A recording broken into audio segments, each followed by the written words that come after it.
Hello everybody, welcome to the Clearview channel. We're jumping into part 2 of our 6-part series on motivational interviewing. I'm joined again by my colleague, Steph Ray, licensed clinical social worker. You know, Steph explained to me that there are really 3 core foundations of motivational interviewing. There is the spirit of motivational interviewing, there is the kind of core principles behind it, and then there's the processes and techniques behind it. But if you don't understand the spirit, it's not going to work for you. So, Steph, what is the spirit of motivational interviewing? What does our audience, our parents, our moms and dads, grandparents, staff members, coaches, clinicians need to understand about the spirit of motivational interviewing? Yeah, so the spirit of motivational interviewing is the foundation of the whole entire process. It's the roots of the tree. And without the clinician or the mom or whoever it is, their mindset, motivational interviewing is nothing. So we have to go into it with the proper mindset. And so there's 4 main foundational aspects of the spirit of motivational interviewing. And one of them is that you're going in, and this is a partnership between you and the individual. It's a collaboration. You are not the expert. They are the expert. And you are just there using the tools to help guide them. Another one is acceptance, and that is broken up in 4 different parts. So it's accepting and seeing the absolute worth in the individual, is that they are worthy and deserving no matter what. It's just basic human decency. Another one is they have autonomy, and so that comes in play. A lot of times we feel like we want to push our agenda, Right. But if we can acknowledge and go in with the acceptance that they have their autonomy, then there is a different energy in that approach.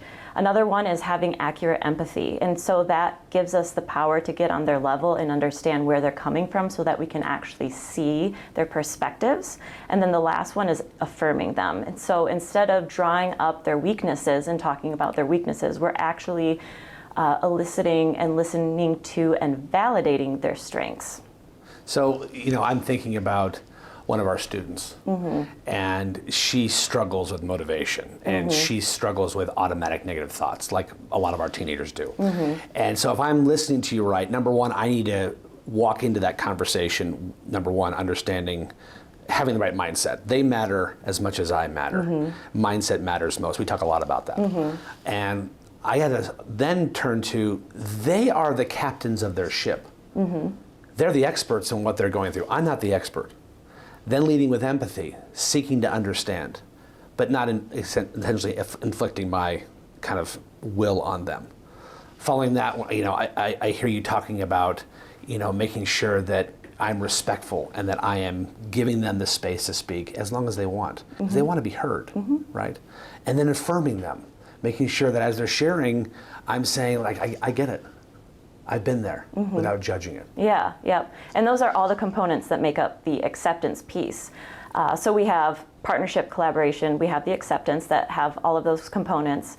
The other one is we are compassionate towards them. Right. And then finally, the last foundation that makes up the spirit of motivational interviewing is that we are evoking from our client, from our student, from our daughter, son, whoever, we are evoking from them their own motivation for change, and we're using their goals and desires that we've been listening for to help guide them to that choice themselves. When you say evoking and guiding, what I hear in that as a dad is, I want to create safety for them to be aware of the choice they're making. It's not out of their control, it's in their control. They're choosing this, and that's available to them. Is that accurate? Yeah. Fantastic. Stay tuned for our 3rd part in our 6-part series on the core principles behind motivational interviewing.